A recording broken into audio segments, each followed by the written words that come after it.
Dernière situation problème du module, on vient de voir que quand on plante une graine, elle germe. On a compris que la plante va pouvoir croître à l'aide de la photosynthèse et de l'ensemble des échanges de matière. Mais cette graine, en fin de compte, comment se forme-t-elle? Alors, pour comprendre la formation de la graine, il faut déjà partir à la découverte de la fleur.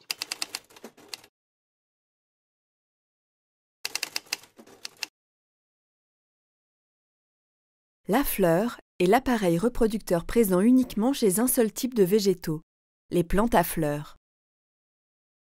Chaque fleur est portée par une tige.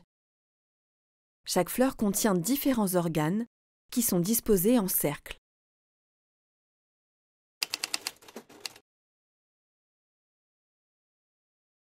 Les pièces stériles de la fleur sont les organes qui ne contiennent pas les cellules reproductrices.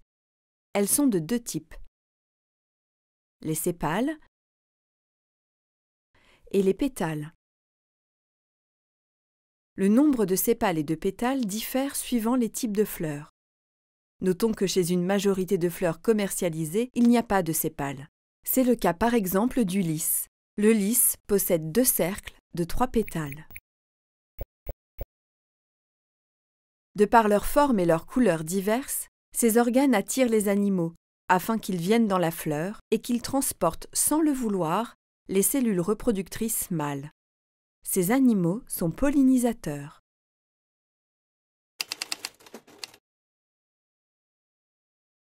Les pièces fertiles sont les organes qui assurent la reproduction de la plante.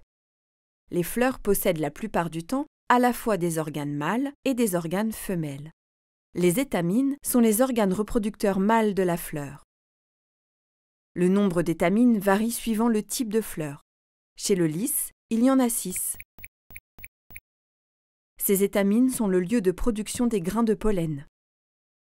Les grains de pollen sont de couleurs différentes suivant les fleurs, mais aussi de forme et de taille différentes. L'organe reproducteur femelle, l'ovaire, est contenu dans le pistil. L'ovaire contient les ovules. Le pistil contenant l'ovaire est en un seul exemplaire dans la fleur, contrairement aux étamines, aux pétales et sépales. Le pistil se termine par une zone renflée, le stigmate, sur lequel les grains de pollen viennent se coller. C'est le rôle, entre autres, des animaux pollinisateurs, modélisés ici par le pinceau, de déposer en butinant des grains de pollen d'une fleur sur le stigmate d'une autre fleur. La fécondation se fait ensuite dans l'ovaire. Là, ce qu'il est important de voir, c'est que les fleurs sont les organes reproducteurs des végétaux avec des parties mâles et des parties femelles. Chez certaines espèces, on va avoir des fleurs mâles et des fleurs femelles. C'est à l'issue de la fécondation que va se former le fruit. C'est donc à l'issue de la fécondation que va se former le fruit.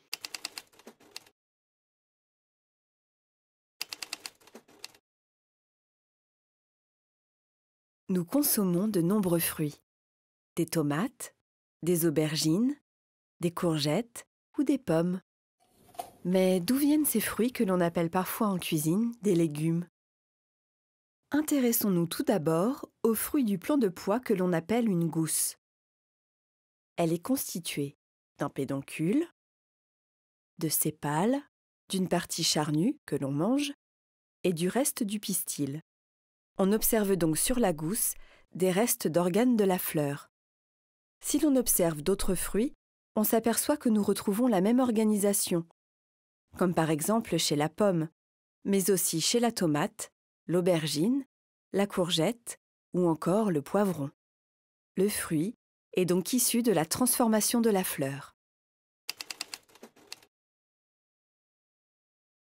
Intéressons-nous à l'organisation interne du fruit, avec l'exemple de la gousse de pois. La gousse ouverte en deux sur toute sa longueur montre une rangée de graines alignées et fixées à la paroi charnue du fruit. Les graines sont disposées dans le fruit de la même façon que les ovules dans l'ovaire. On retrouve cette même organisation chez d'autres fruits, comme la tomate, la courgette, le poivron ou encore la pomme. Les graines sont donc issues des ovules de la fleur. La graine de pois est composée d'une enveloppe appelée tégument et d'une partie charnue constituant des réserves nutritives. Un embryon possédant une petite racine est visible. Une graine est donc constituée de réserves nutritives permettant le développement de l'embryon. Donc en conclusion, le lien entre la fleur et le fruit, donc le pollen provenant d'une fleur de la même espèce va se poser à l'extrémité du pistil. À partir de là, il y a un long tube pollinique qui va se former pour apporter les cellules reproductrices mâles aux ovules pour qu'ait lieu la fécondation. Ensuite, le pistil, donc qui est l'organe femelle, va donner le fruit. Et les ovules contenus dans le pistil, une fois fécondés, vont donner les graines qui sont contenues dans le fruit.